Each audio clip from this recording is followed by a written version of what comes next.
दुनिया के अंदर उन्हनि शहरनि ऐं इलाइक़नि जी ख़ासि अहमियत हूंदी आहे जिते मयारी ऐं आला दर्जे जा तालीमी इदारा मौजूदु हूंदा आहिनि। सरकार पारां उन्हनि शहरनि ऐं इलाइक़नि ते ख़ासि तवजह ॾिनी वेंदी आहे।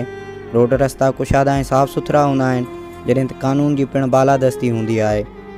जंहिं करे ई न सिर्फ़ु मुल्की पर गैर मुल्की शागिर्द बि इल्म जी उञ उजाइण लाइ उन्हनि शहरनि जो रुख़ कंदा आहिनि। दुनिया में छा थिए पियो छा न पियो थिए, तंहिंसां भला पंहिंजो कहिड़ो लेखो चोखो। अचो त पाण सिंध जे वॾे वज़ीर जे ज़िले ऐं यूनिवर्सिटियुनि जे शहर जामशोरो ते नज़र विझूं। जामशोरो शहर जा ॿ पासा आहिनि। हिकु त हीअ शहर सिंधु दरिया जे किनारे आबाद आहे, जंहिं करे हिन शहर जूं हवाऊं मुल्का मुल्क मशहूरु आहिनि। ख़ासि तौर ते जामशोरो जी शाम ऐं राति में अजीब रोमांस मौजूदु हूंदो आहे। जामशोरो शहर जो ॿियो पासो तमामु शानदार आहे, छो त जामशोरो शहर में आला दर्जे जा 4 वॾा तालीमी इदारा मौजूदु आहिनि। जंहिं करे सिंध जी कुंड कुड़छ मां शागिर्द हिन शहर जो रुख़ कनि था, पर हिन शहर जी हालति तमामु रहम जोगी आहे। हूअं त माली तौर ते बि हिन शहर जी ख़ासि अहमियत आहे, छो त कोटड़ी ऐं नूरियाबाद में मुल्क ऐं सूबे जी तमामु वॾी सनत मौजूदु आहे, जॾहिं त कूल माइन्स पिणु हिन शहर जी अहमियत में वाधारो कनि था। हिन शहर जी बदकिस्मती चइजे या इंतज़ामी लापरवाहीअ जो हिन शहर ऐं ज़िले ते कंहिं बि क़िस्म जो ध्यानु न ॾिनो वियो आहे।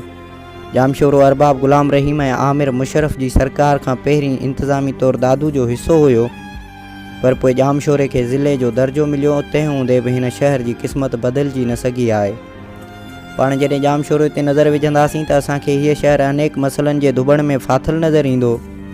भॻल टुटल रोड रस्ता, सिहत जी सहूलियतुनि जी खोट सबबि हीउ शहर हिन जदीद दौर में बि असांखे अवेलाई दौर जूं यादूं ॾियारे थो। अव्हांखे इहो पढ़ंदे हैरत थींदी त सिंधु दरिया जी कंधी ते क़ाइमु हुजण बावजूदि हिन शहर जा रहवासी साफ़ पाणीअ जे ढुक लाइ तरसंदा आहिनि। बुख बदहाली बद इंतज़ामी हिन शहर खे पंहिंजे पंजोड़ में जकड़े छॾियो आहे, छो त हिन शहर जा वाघ धणी हिन शहर खे सहूलियतूं ॾियणु अमन अमान क़ाइमु करण बजाए कंहिं ॿिए ई धंधे सां लॻल आहिनि। अमन अमान जी इहा सूरत हाल आहे जो ॾींहं ॾिठे जो कातिल सरेआम घुमंदा ऐं फिरंदा था वतन, जंहिंखे चाहिनि गोलियुनि जो बख बणाए मौत जी निंड सुम्हारे छॾीनि था। समूरनि मसइलनि खे हिकु पासे रखंदे अचो त पाण पंहिंजे मौज़ू मंशियात बाबति ॻाल्हायूं। ऐं सम्झां थो त समूरा मसइला हिकु पासे, पर हिन शहर जो सभ खां वॾो ऐं ख़तरनाक मसइलो मंशियात आहे, जंहिं सबबि शहरवासी ख़ासि तौर ते नौजवान नस्ल तबाहीअ जे किनारे ते पहुतल आहे। पब्लिक लाइब्रेरियुनि ऐं पार्कनि बजाए हर हंधि मंशियात जा अॾा क़ाइमु आहिनि, जिते चर्स, आफ़ीम, हीरोइन, आइस, नशेआवर, सोपारियुनि समेत कचो शराब ऐं तरह तरह जी मंशियात वॾे तादाद में ख़रीदो फ़रोख़्त कई पई वञे।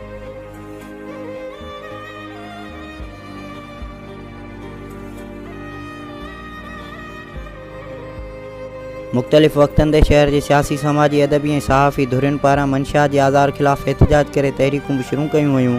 न सिर्फ़ु एतिरो, पर मंशियात फ़रोशनि जी निशानदही कंदे संदन नाला लाॻापियल धुरियुनि ऐं कानून जे पासदारनि हवाले कया विया आहिनि। पर बजाए जो कानून जा रखवाला मंशियात ख़िलाफ़ को क़दम खणनि, हू पाण ई मंशियात फ़रोश बणियल आहिनि।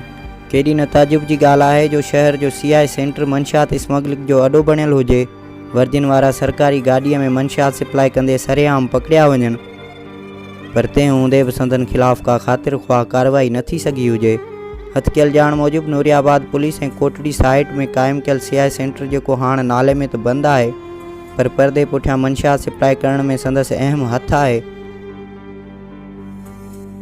हिन शहर जे रहवासियुनि खे तॾहिं ॾंदे आङुरियूं अची वेंदियूं आहिनि जॾहिं मंशियात सां भरियल ट्रालर फ़क़ति ऐं फ़क़ति ॾेखाव ख़ातिर पकड़िया वेंदा आहिनि, पर रातो राति डील थियण खां पोइ उहा मंशियात शहर जी घिटी ऐं चौंक चौंक ते सरेआम ख़रीद ऐं फ़रोख़्त पई थींदी आहे।